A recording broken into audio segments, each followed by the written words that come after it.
Advanced courses తో పాటు first year నుండే campus recruitment training. Leading companies లో 13,000 plus placements with 13.5 lakhs highest package. ఎందుకంటే ఆల్రెడీ డి రూమా సక్సెస్ మీటింగ్ రావాలి ఎట్లయినా. ఆబ్వియస్లీ ఆల్రెడీ టాక్ ఉంది గట్టిగానే. సో ఒక పాజిటివ్ వైబ్ ఉంది. టీ సిరీస్ లో ఆల్మోస్ట్ 12 lakhs ఏమో వెళ్తుంది. సాంగ్స్ ఆర్ ట్రెండింగ్ లో ఉన్నాయి. అండ్ డాక్టర్స్ మాఫియా మీద మెయిన్ అసలుకి ఇట్స్ నాట్ డాక్టర్స్ మాఫియా. అంటే మనం ఒక డాక్టర్ ఒక పేషెంట్ కి మధ్యలో ఫస్ట్ డాక్టర్ మధ్యలో ఒకరు ఉంటారు to take to us to the doctor. Okay. So వాళ్ళు ఒకవేళ కరెక్ట్ లేకపోతే ఎలా ఉంటుంది. And also some times doctors కూడా అందరూ మంచోళ్ళు ఉండరు కదా, వాళ్ళ అవసరాలు వాళ్ళకు ఉంటాయి. మనీ ఎవరినన్నా చేంజ్ చేస్తుంది అనేసి. డెఫినెట్ గా. బట్ సినిమా అందరూ కష్టపడి చేసావని తెలుసు కాబట్టి యూనిట్కి కూడా మిగతా ఆర్టిస్టులు అందరూ కూడా ఇష్టపడి చేసాం.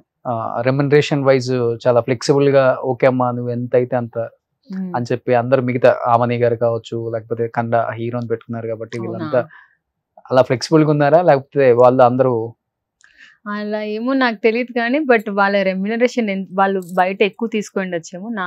నా దగ్గర కొంచెం తక్కువే తీసుకున్నారు. అండ్ నేను ఎప్పుడు రెమ్యునరేషన్ కూడా you know I didn't bargain because end of the day వాళ్ళ కష్టం అది. అవును, I cannot take it like that. Okay. కలిసేవమ్మా దిల్ రాజు లాంటి వాళ్ళని లేకపోతే సురేష్ బాబు గారు లాంటి వాళ్ళని ట్రై చేశాను, కలవలేదు. అపాయింట్మెంట్ ఇవ్వలేదా? సురేష్ బాబు గారి ప్రొడక్షన్స్ దాంట్లో జగదీష్ అని ఉన్నారు. అవును, ఐ మెట్ హిమ్. అంటే ఎలా ఎవరు సపోర్ట్ ఎక్స్పెక్ట్ చేస్తున్నావు ఇండస్ట్రీ నుంచి? First cinema first time theatres లో I'm expecting as a Telugu అమ్మాయి ఐఎమ్ ఎక్స్పెక్టింగ్ ఫ్రమ్ ఎవ్రీవన్. ఎందుకంటే I feel like everyone is my family అన్న ఫీలింగ్. సో ఇండస్ట్రీ అంటే ఎలా ఉంటుందంటే సక్సెస్ ఉంటే వద్దన్నా వచ్చి నీ తలుపు కొడతారు, సక్సెస్ లేకపోతే ఇండస్ట్రీనే కాదు మన చుట్టాలు కూడా అంతే కనబడుతుంది కదా. మన చుట్టాలు కూడా అంతే, చిన్నప్పటి నుంచి చూసిన చుట్టాలు కూడా అంతే. మనం సక్సెస్ లో ఉంటేనే వస్తారు. ఫ్రెండ్స్ ఓన్లీ ఒకరు ఇద్దరు ఫ్రెండ్స్ ఉంటారు. మీరు ఎలా ఉన్నా కూడా దే ఆర్ కంఫర్టబుల్. అంతకు మించి it's all tinsel world. yes of course. So ఎన్ని థియేటర్స్ ఇచ్చారు right now? 100. So Anantapuram almost district మొత్తం రిలీజ్ చేస్తున్నావా? కట్అవుట్స్ పాలాభిషేకాలు కోసి నేను వెజిటేరియన్, నేను full vegetarian. I oppose Reddy అమ్మాయి. I'm total pure vegetarian. I don't eat egg also. Like తినేదాన్ని. ఓకే, మీరు అన్నట్టు ఒకప్పుడు తినేదాన్ని. 8 years అవుతుంది. మరి అనంతపురం జిల్లా అమ్మాయి హీరోయిన్ అవుతుందంటే ఆ మాత్రం కట్అవుట్లు ఒక 150-200 కట్అవుట్స్ ఓకే గానీ పాలాభిషేకాలు రకత్తులు అట్లాంటి వద్దు, అది వద్దు. ఓకే. సో జిల్లా అయితే రిలీజ్ అవుతుంది మొత్తం. సో పొలిటీషియన్స్ ఎవరు బాగుంటారు మీతో అనంతపురం జిల్లాలో? ఎవరు బాగుండరు, అందరూ బాగుంటారు అంతే. ఓకే. అంటే everyone is busy in their lives. బాగుండరు అనేది నాకు తెలియదు కానీ as a family they are good. Okay. So చెప్పాలంటే సుమయ్యకి సర్కిల్ లేదు, పిఆర్ మెయింటైన్ చేయరు, పార్టీస్ కి వెళ్ళరు. నేను ఐ రిగ్రెట్ దాట్. నేను ఇప్పుడు ఎవరన్నా అమ్మాయిలు nowadays girls are very smart enough. ఎవరన్నా నేను ఇంతకు ముందు మోడలింగ్ చేసినవి అవన్నీ పిఆర్ చేసుంటే నేను I would have be in a better position. అవును, నేను ఎప్పుడు చేయలేదు. మనం పని చేసాం, డబ్బులు వచ్చాయి అంతే, అదే ఆలోచించే గానీ I don't think further. Okay, ఇది మనం ఇలా ప్రమోట్ చేసుకోవచ్చు, అది అంత లేకుండా. సో నెక్స్ట్ ఆల్రెడీ ఇంకొక ఫిలిం స్టార్ట్ చేస్తున్నారా? దానికి ఏం పెట్టారు టైటిల్? పద్మావతి ప్రియ గోవింద. అది కూడా కల వస్తుందా ఇప్పుడు లేకపోతే? అది నేను రాసింది. It's my friction, creative characters. మీరు ఇలా మిమ్మల్ని ఇలా వదిలేస్తే డైరెక్టర్ అయ్యేటట్టున్నారు. కాను, వద్దు. ఇప్పుడు తెలుగులో ఎవరు లేరు లేడీ డైరెక్టర్స్?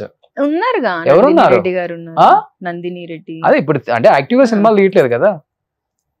ఏమో అలాంటి రోజు నేను ఎప్పుడు ప్రొడ్యూసింగ్ చూస్ చేసుకోలే, రైటింగ్ కూడా చూస్ చేయలేదు. అంటే నా సబ్జెక్ట్ ని నేను సినిమా తీసేంత స్థాయికి తీసుకుపోతానని I have never imagined. Okay. So direction కూడా ఐ నెవర్ ఇమాజిన్. సో ఎవరి కాంబినేషన్ లో అండ్ వర్క్ చేయాలని మీకు? అంటే లైక్ హీరోయిన్ గా లేకపోతే ఇప్పుడు ఏంటంటే ఇప్పుడు ఐశ్వర్య రాజేష్ గారు చెప్పాలంటే పెద్ద అందంగా ఉండరు, కేవలం acting, expressions. She is beautiful, no doubt. And the way she carry her తనే చాలా ఇంటర్వ్యూస్ లో చెప్పారు కదా, నేను డస్కీగా ఉంటాను, ఎంతో మంది రిజెక్ట్ చేసిన సినిమాలు ఉన్నాయి నాకు బ్యూటీ, నో డౌట్ లైఫ్ లో. ఎందుకంటే రాధిక గారు dusky beauty, Deepika Padukone is also star heroine. Deepika Padukone is also. ఇప్పుడు ఐశ్వర్య రాజేష్ ఉన్నారు, తమిళనాడులో చెప్పాలంటే స్టార్ హీరోయిన్ లో she's a powerful character. Yes. Yeah. ఇప్పుడు తెలుగులో నాకు అలానే అనిపిస్తున్నాను. అవునా? I take it as a compliment. అంతే కదా. కానీ అందరు ఎవరో చెప్పారని చెప్పేసి ఆ పెదాల వాళ్ళు ఏమన్నా అవి ఇవి సర్జరీలు చేయించి మాకండి, అలానే ఉంచండి. నేచురల్ గా ఉంటేనే బాగుంటది ఆర్టిస్ట్. నేను అనుకున్నా ఒకనొక టైంలో చేపిద్దామా, తర్వాత తిట్టారు. ఆర్టిస్ట్ చూస్తాడా ఏంటి పెదాలు, హావభావాలు చూస్తాడు. సో మీకు ఇష్టమైన హీరోయిన్ గా వర్క్ చేద్దామని ఉంది నాకు. అందరితో, నో డౌట్, అందరితో, ఈవెన్ బాలకృష్ణ గారితో, అందరితో. ఎక్కువ ఎలాంటి సబ్జెక్టులు చూస్ చేసుకోవడం ఇష్టం మీకు? లైక్ రొమాంటిక్ లేకపోతే థ్రిల్లరా, హారరా, లేకపోతే అంటిల్ అన్లెస్ అందరు కూర్చొని కంఫర్టబుల్ గా చూసే సబ్జెక్ట్స్ ఉన్నప్పుడు ఏదైనా fine. Okay, I'm okay with any character. So Bhagyam character లాగా, మన భాగ్యం క్యారెక్టర్ లాగా అన్నమాట. బాగుంది. I really loved that character and Pushpa character was awesome. That is more like me. Oh yeah. So heroine లో ఎవరు ఇన్స్పిరేషన్? కంగనా రనౌత్ గారు. Telugu? Samantha is there, Nayanthara is there. Super.